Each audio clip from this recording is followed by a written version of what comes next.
What's up, guys? It's your boy Keep It Real MMA. Obviously, you're gonna guess off the title. This is UFC Fight Night. Grasso vs Viviane Araujo. Obviously, I usually do these like on a Wednesday or like a Thursday, but I felt like doing it tonight, so why not, right? Do it a bit early, do it on a Tuesday. So yeah, why not? It was in, so it's just one of those. But nah, it's a shit card. But you gotta work with what you gotta work with, and obviously it's my job to break it down, but obviously I enjoy doing it. I fucking love making videos for you guys. So recently just hit 40 subscribers, so thank you to everybody that subscribed and liked the videos and stuff. And yeah, hopefully we just continue growing and then we just go from there. So yeah, thank you very much, everybody. And yeah, obviously if you're new here, please like and subscribe. I go from the prelims all the way up to the main card, everything to do with MMA. So if you like that shit, please subscribe, like the video and share it. So yeah, I go from the prelims all the way up to the main card. There's not many fights on here. Let me count: 1, 2, 3, 4, 5, 6, 7, 8, 9, 10. There's 12 fights on this card. So yeah, let's make it 12 for 12. Anyway, first fight on the card: Mike Jackson versus Pete Rodriguez.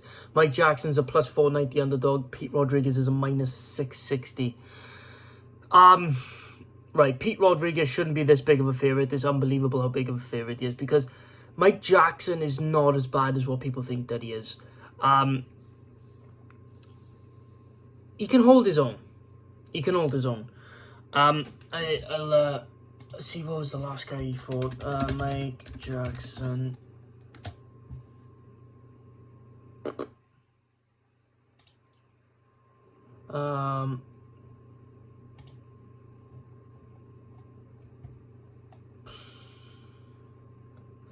Right.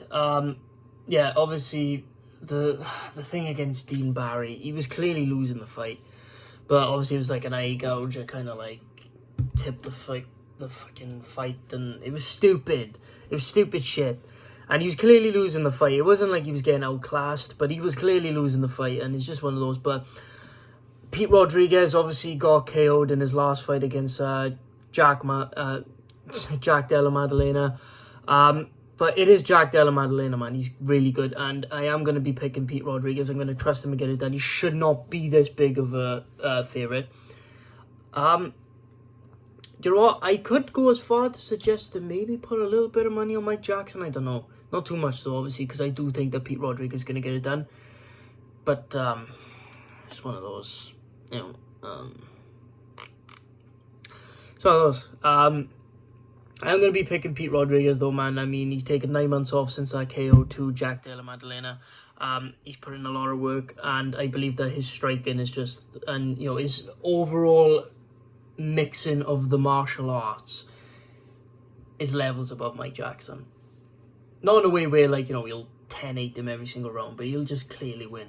More than what Dean Barry did, you know what I'm saying? So, yeah, that's how I see it going. But, yeah. So I got Pete Rodriguez, and I'm going to pick him by second round TKO. I think, like, first round, he's going to just land what he needs to land. Maybe be a tiny bit hesitant because he got KO'd in his last fight. Even though I don't think Mike Jackson's going to KO him. I think Pete Rodriguez is going to mix in some takedowns, mix in some grappling situations, put him in bad positions, and then eventually then just sink into the fight. Get used to it, get the looseness out. Get all the tightness out, all the jitters out, and yeah, I think then he'll take over in the second, just chin Mike Jackson with a right hook or something. I see it happening. But yeah, next fight on the card: Tatsuro Taira versus CJ Vergara. Taira is a minus 225 favorite. CJ Vergara is a plus 190 underdog.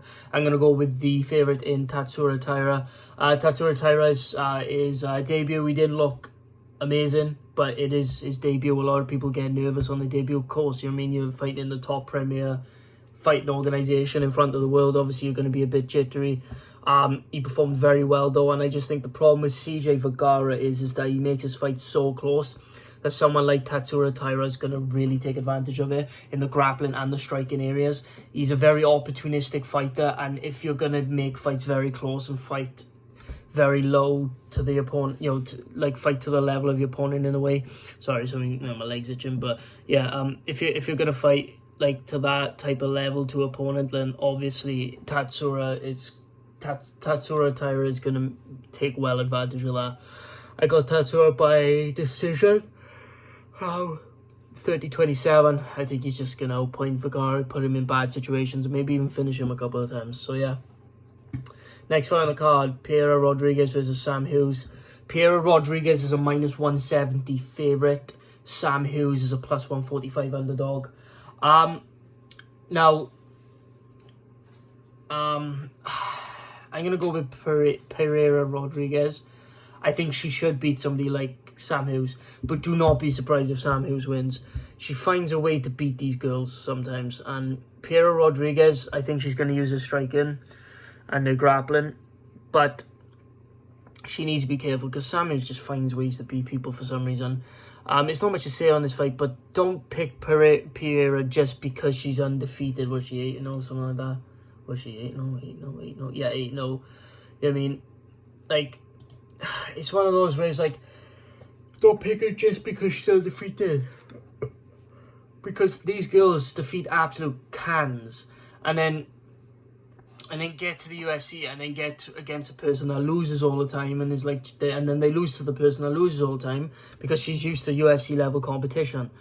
So you gotta be careful there. So yeah, I got Piera Rodriguez by decision 29-28, where she maybe like drops Sam Hughes in like the second round, maybe first round, but loses the third. Something like that I can see. So yeah, I got Piera Rodriguez 29-28 decision. That's what I got. Next fight on the card, Joe Anderson Brito versus Lucas Alexander. No brainer here. This is a lock of the card. I'm going to go with Brito. I'm going to go with Brito with first round KO. Lucas Alexander, he's beaten absolute cans on the regional scene, and although he's a very good fighter, he's stepping up on very, very short notice. Brito obviously KO'd Andre Philly. And Andre Philly's looked really good, and he beat Bill Aljo. Fuck any of you that say he didn't. Based off the scoring criteria, he beat Bill Aljo. And so Brito clearly isn't beating washed up guys anymore. And the thing is, his power is insane, and I just think that Lucas Alexander's going to get caught. Lucas Alexander's he's not going to have the type of cardio needed to go 3 rounds like fully, like with a good pace, without getting outpointed, because obviously he's stepping on very short notice. And I see Brito KOing him in the first badly, because the power that Brito has is unbelievable, and I just don't see Lucas Alexander really being able to match her in my opinion. So yeah, I got Joe Anderson Brito by first round KO. I think you'll catch him coming on the way, on the way in. Yeah, sorry, but yeah, that's what I see it going. Next fight on the card, Nick Maximov versus Jacob Malkoun. Nick Maximov's a -140 favourite. Jacob Malkoun is a +120 underdog. I'm going to go with a slight favourite than Nick Maximov. I think that Nick Maximov, like, the thing is, right, I'll check his... Right, hold on.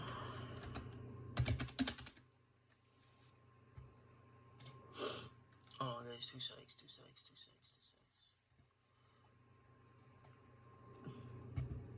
Right. Obviously, he has the win over Cody Brundage, who's gone on to do great things now. Well, not great things, but you know what I mean. Like, he's gone on to get a KO win over Tresean Gore. Obviously, then he beats Punielli Soriano, who just got a win over Dushan Bala. And then, obviously, then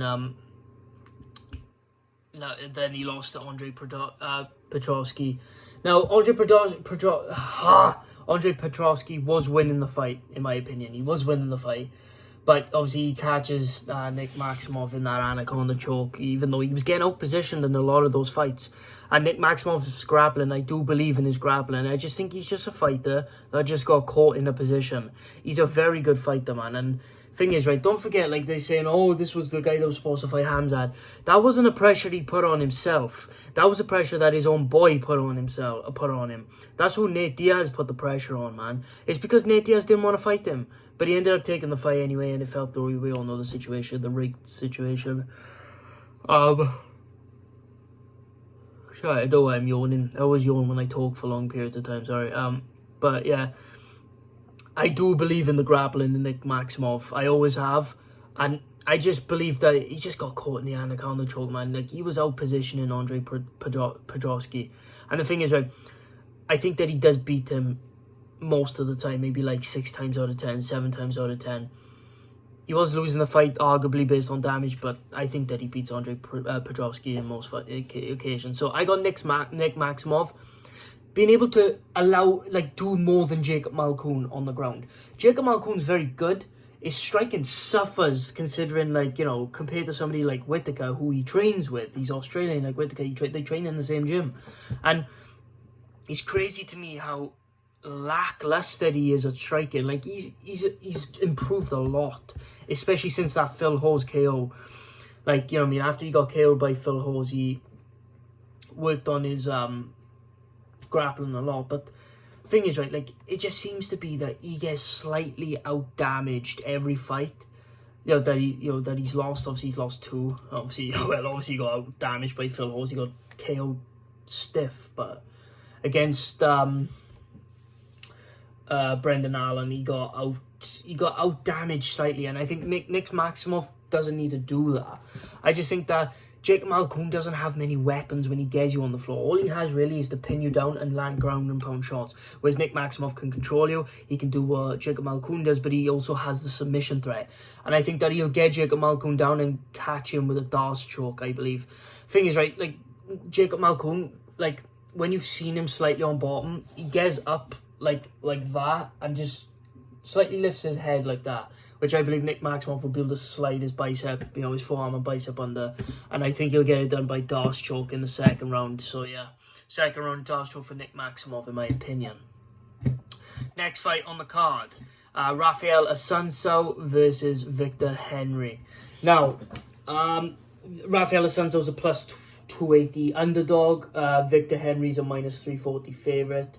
I'm going to go with the big favourite in Victor Henry, but it's a very good fight though, man. The thing is, right, I just can't trust Rafael Assunção anymore. Like, don't get me wrong, he has some great wins, you know what I'm saying? Like, he has that win over Aljo, which was very controversial by the way.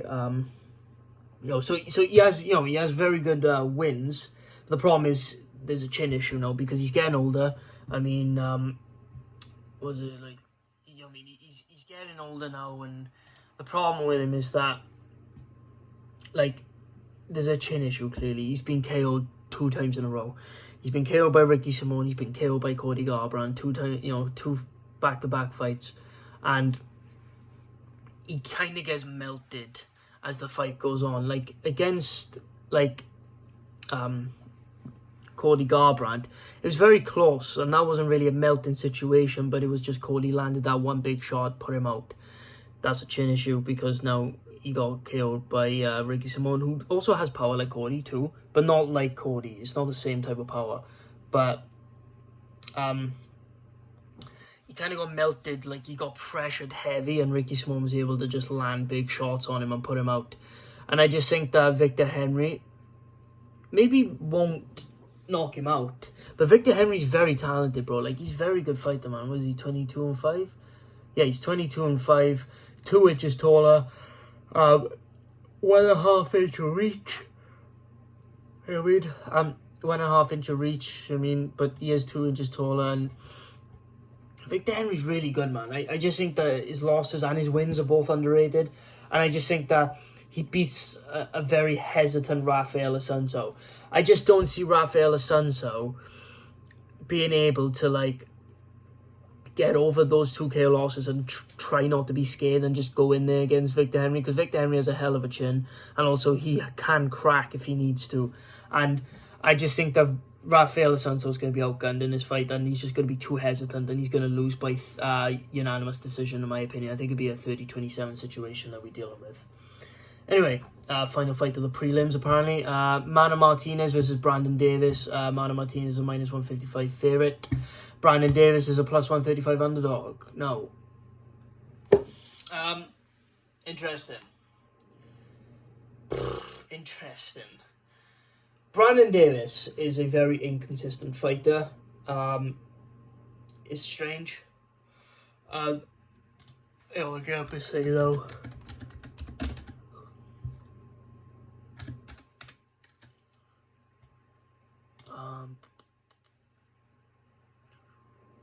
Tapology. I'll get his Tapology up now.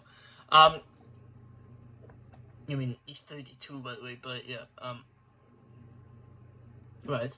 So obviously, like, he won four in a row to get back to the UFC, because obviously in the UFC, like, this was his thing, right? Like, obviously he beats Steven Peterson by unanimous decision. Then he loses to Enrique Barzola. Then he loses to Zabit Magomedov.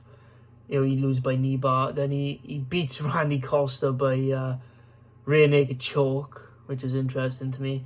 Then he loses to Kanyo Khan. Then he loses by split decision to Giga Chikadze. And then he beats Brad Kelly. I kind of sounded like John Anik then. He beats Brad Kelly. Then he beats Jonathan Ayland, Ray Trojo, I can't even say that, and Josh Huber, which are very iffy opponents. Then he loses to Dana Bagarel. He's too inconsistent. Mano Martinez is the younger fighter upcoming. I just think that he's going to win a 29-28 unanimous decision against Brandon Davis. I trust him to get it done. He's a young upcoming fighter, and I just think that he'll show that he's clearly the better fighter. Yeah, that's just how I see it going. Yeah, it's not much to say. It's just Brandon Davis is so inconsistent. It's hard to just pick him. You know what I mean? So I'm gonna pick the prospect, the Mano Martinez. Next fight on the card is Misha Serkinov versus Alonzo Menenfield. Misha Serkinov is a plus 175 underdog. Alonzo Menenfield is minus 205 favorite. I'm going to go with the favorite in Alonzo Menenfield. He has crazy power, and Misha Serkinov has no chin, brain damage, CTE, easy KO. Maybe not easy, but the thing is, like, Misha Serkinov is constantly moving up and down weight. He's constantly going down to middleweight and then light heavyweight, and just well, I know what was it, one fight, but either way, even if you do one fight down, like, it's not good. I get his Tapology up now. That's the one, right? Yeah, and the thing is now, right? He stays at, you know, light heavyweight, right? And he somehow beats Jimmy Crute, right, by Peruvian necktie. Then the Ryan Spann bout gets cancelled. He gets Ryan Spann again, and then he loses to just a brutal knockout, really. Then he loses to Jotko by split decision. Then he loses to Wellington Turman by armbar. Like, you know what I'm saying? Like, I just don't understand that. Like, so he is dropping down to middleweight for these fights and then still losing anyway. And the thing is like, Alonzo Menefield's a bit older now. He's nothing special by any means. I just think that he's patient enough to pick his openings like he was against William Knight. William Knight clearly won the fight, but at the end of the day, like, Alonzo Menefield gave him a lot to think about. And he has a lot of power, man. And he's just fucking, his chin's gone, man.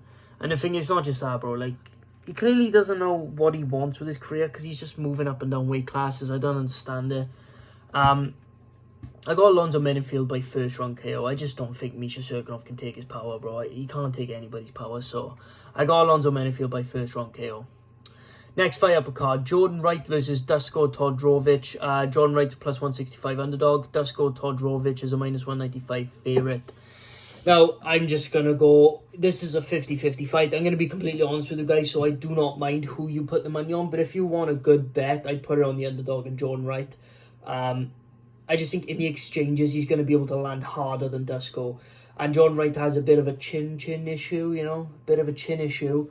But I think that in these close proximities, I think he'll just going to land quicker and harder, especially in a clinch. I think that the knees and the elbows are going to be a huge difference. On the feet, I think he also can crack him, man, which is good. You know, just like, not just single clinch, I mean, just regularly on the feet. I think he's going to crack Dusko, I believe. I think he's going to, like, in a third round, like, after a war, back and forward with his chin, both chins holding up, I think he's just going to crack Dusko with an elbow in the clinch and just drop him, finish him off against the cage. I think that Jordan Wright's a very good fighter, man. I think he's a good fighter, in my opinion. You know what I mean? Maybe I'm just fucking stupid, but I think he's really good for a middleweight anyway. So, yeah, I mean, I trust in him to get it done by KO and, yeah, well, TKO, and that's why I see it going. I just don't think Dusko Todorovic is that good. But yeah, anyway, moving up the card, Askar Askarov versus Brandon Royval. Askar Askarov is a minus 240 favourite. Brandon Royval is a plus 200 underdog. I'm going to go with Askar Askarov by ground and pound TKO. Now, I don't think it's going to be brutal where Brandon Moreno, fuck's sake. Brandon Royval can't. Speaking of Brandon Moreno, who should have beaten Askar, shouldn't have been a draw. But yeah, anyway, back to this Brandon.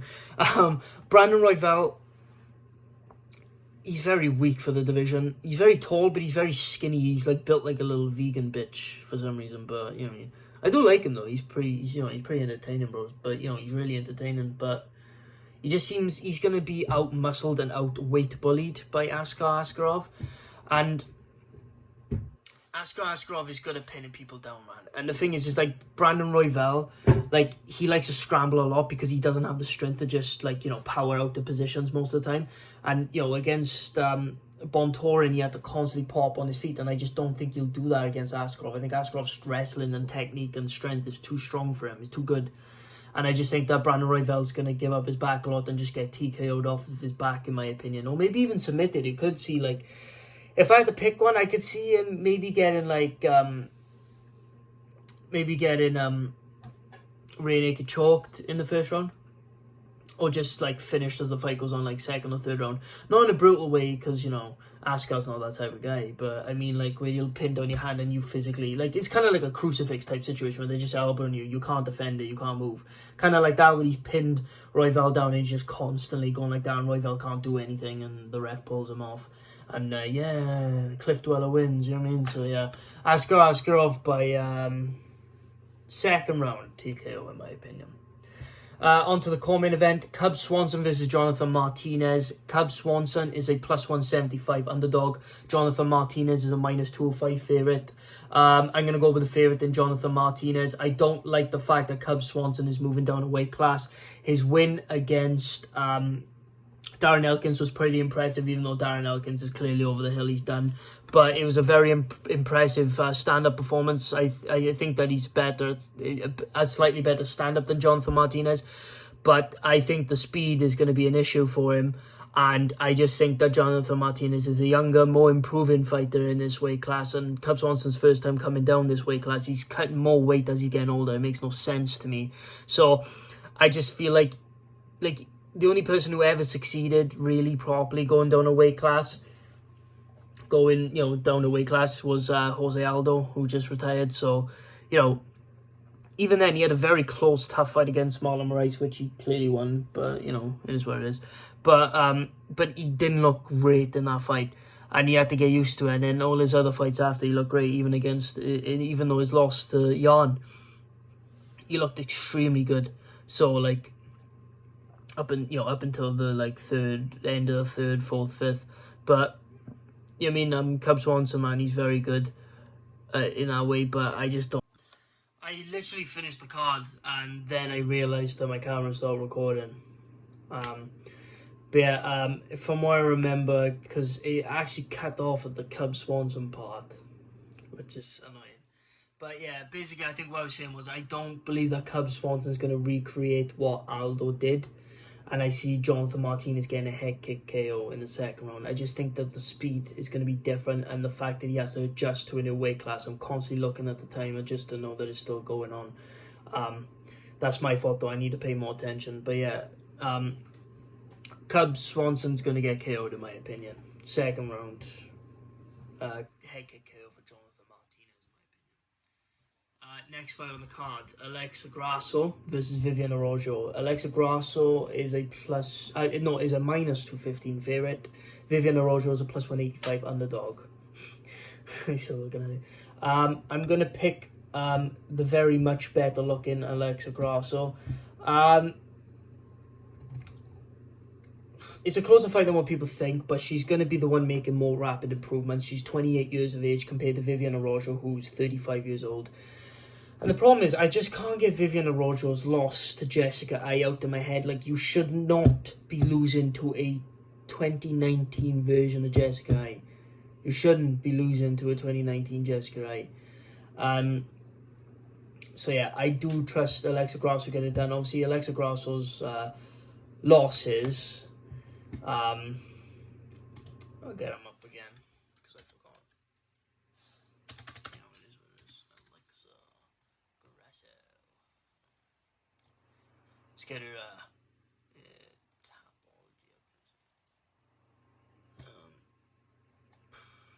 anyway, she's a good-looking woman, isn't she? Anyway, well, in my opinion, anyway.